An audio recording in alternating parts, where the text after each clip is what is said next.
In the quiet town of Ashford, nestled amidst hills that whispered the secrets of time, lived a woman named Victoria. Her beauty was not in the brightness of her smile, though it was charming enough, nor was it in her outward appearance, though she had the grace of a rose blooming at dawn. It was in the depths of her soul, in her eyes that held both joy and sorrow, in the way she carried herself with a quiet strength. Victoria had known the sharp pang of life's sorrows, but she carried them without complaint, with dignity. But as with all who experience deep sorrow, there was a part of her that sought solace, comfort that could soothe the rawness within her heart. That solace came in the form of Robert. Robert was not the type to stand out in a crowd. His stature was modest, his presence often unnoticed, yet his heart held a quiet fire that could burn through the darkest night. He had lived a life of simple joys, growing up in the same town as Victoria, working with his hands, and dreaming of things that could never be. Robert had always been a man of the earth, grounded and humble. But when he met Victoria, everything changed. There was something about her that stirred the deepest parts of his being, something that made him want to be more than just the man he was.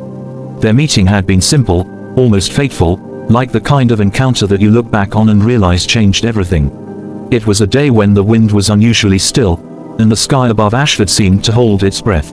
Victoria had been walking through the town square when Robert had seen her for the first time. She was reading a letter, her face full of an emotion he couldn't place, something between longing and despair. Robert, always a man of few words, had watched her for a long moment before walking up to her, asking if she needed help. Her voice, soft but tinged with sadness, had answered him, "I don't think anyone can help me." Something in those words, in the way she had looked at him, had struck a chord in Robert's heart. Over time, their conversations grew longer, and the bond between them grew stronger. What began as mere words exchanged in passing slowly turned into something more, a connection that neither of them could deny. They spent countless hours talking, walking through the woods near Ashford, watching the sunset over the hills, sharing thoughts and secrets that had never been shared with another soul. Victoria, in her quiet way, had opened up to Robert about her life, the losses, the heartbreaks, the years spent in the shadow of grief. Robert, in return, had shared his own struggles, his fears, his dreams of a life that could never be. And through it all, they had become each other's refuge, each other's home. But love, as it often does, was not without its trials. A darkness had followed Victoria, a shadow that she could not escape. Her health had begun to fail. It started with small aches, a cough that wouldn't go away, then a persistent weariness that no amount of sleep could cure. Doctors had been unable to give her answers, but their faces spoke the truth that her own heart refused to acknowledge: there was something terribly wrong. Robert, who had never believed in fate, found himself staring at the cruel hand of it. He watched the woman he loved slip further away from him with every passing day. He wanted to save her, but there was nothing he could do. The doctors had spoken of treatments, of possibilities, but nothing seemed to work. Victoria's body, once full of life and vitality, was now slowly betraying her. But it wasn't just the physical decline that tore at Robert's heart, it was the way Victoria handled it. She had always been the strong one, the one who carried the weight of the world without a single complaint. Now, as her body grew weaker, she became quieter, her spirit dimming with each breath. It was as though the light inside her was flickering out, and Robert could do nothing to stop it. One night, as they sat together on the porch of Victoria's small cottage, the wind rustling the trees around them, Robert reached out and took her hand. It was a gesture simple enough, but in that moment, it felt like everything. Victoria turned to him, her eyes soft and filled with sadness.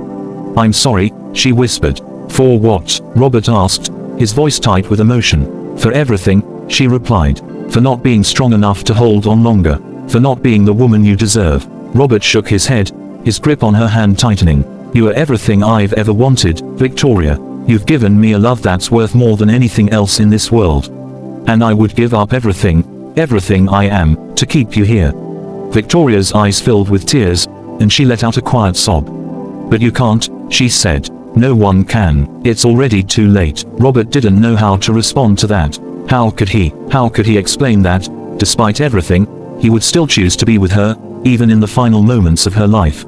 How could he tell her that no matter how much pain it caused him, no matter how deep the sorrow, he would not leave her side?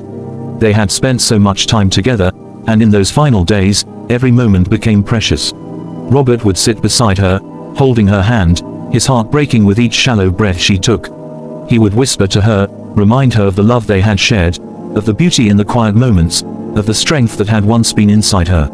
And every time, she would smile faintly, her eyes filled with a love so deep that it seemed to transcend the boundaries of life itself.